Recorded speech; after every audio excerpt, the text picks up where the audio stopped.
It is fantastic to bring these three APPGs together today to discuss this topic. We have to get the design right, and it has to be something that works for everyone, for manufacturers, for producers, retailers, for the consumers, and most importantly, for our environment. Our waste collection and recycling systems simply can't cope with the sheer volume of single-use plastics currently manufactured.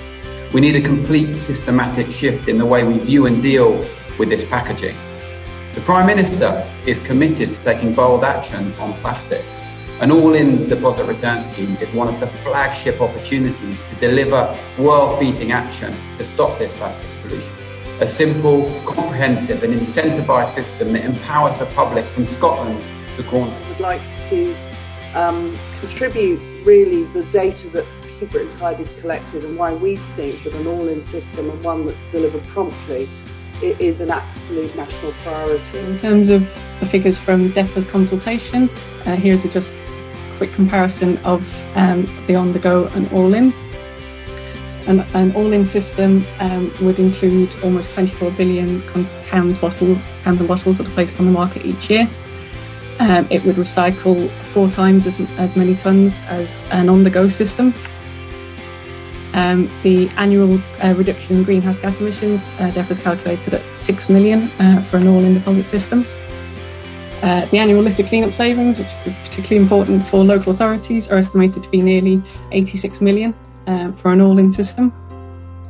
The net present values where we see a really stark contrast with an all-in system estimated at £5 billion.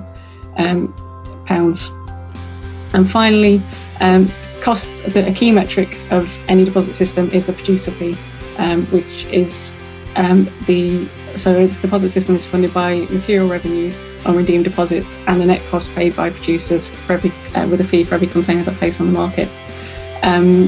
The consultation, the figures aren't very precise, but roughly it seems like a producer fee in an all-in deposit system would be about 1 pence, whereas in an on-the-go it would be 2.5 pence for the cost to businesses. Our position on this begins with very simple objectives. We don't want any of our packaging littered, and we want all of it back so it can be recycled. So we want a system that's compatible and interoperable across the UK. There may be several systems, we don't really mind about that, but they need to be interoperable. And we would ask the governments of the UK to find a way to synchronise the implementation timings of the planned systems, because that's key as well. The best outcome would be to maintain a single efficient supply chain across the UK so that suppliers can sell the same pack with the same label right across the country. We're advocating an all-in return to retail model. That works most of the places that we operate in. It works successfully elsewhere, and that is the model that Scotland chose when they reviewed several other systems across Europe. Yes, we represent some 33,500 local shops across the country, and we've been working on DRS policy and how it can be implemented for a long time. And we really understand the importance of DRS moving us towards a more circular economy with higher recycling rates and less litter in our communities. And I'm aligned with many of the other groups that have spoken today that an all-in DRS system is the right approach. And our support for an all-in system is really driven by that need for consistency across the UK, which Jim just spoke about, to make the system as easy as possible for retailers and consumers to understand and interact with and engage with as much.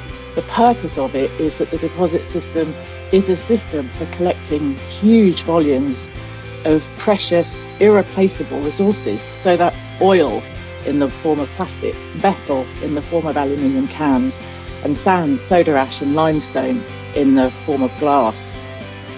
One of the advantages of the deposit system is that it collects materials in the way that it collects materials at the point of collection, because they're separated at that point. They're of the highest quality so that they can be recycled through a closed loop system, as Jim mentioned, which means that bottles and cans can be used again to make bottles and cans. And it's important to stress that that's not the system that we have at the moment. The stream of quality materials that we get through the deposit system actually attracts investment into the UK. And again, I think this is something that Jim touched on It creates an opportunity for companies to know that there'll always be a steady stream of materials that they can reprocess. So they make investment into an infrastructure, which in turn creates jobs. I really believe that the best decision it could make now is to introduce an all-in deposit return system, which includes every container of every material and of every size. Certainly shifted this conversation on from whether or not we should have a DRS scheme, but actually what a DRS scheme should look like. And I think that marks real progress. And there's a very clear, it's so refreshing to have everyone singing from the same hymn sheet right across the whole spectrum of people involved in this, from the manufacturers to the retailers and the environmentalists, all saying the same thing, that we need an all-in scheme. That is actually the best thing for everyone. It's obviously the best for the environment, but it's also best for everyone in the supply chain. Have that united voice that certainly those of us in Parliament can use that to really continue to lobby the government as part of this consultation to make the case for an all-in scheme, and certainly I will do that, and I believe many of my colleagues will continue to do that as well.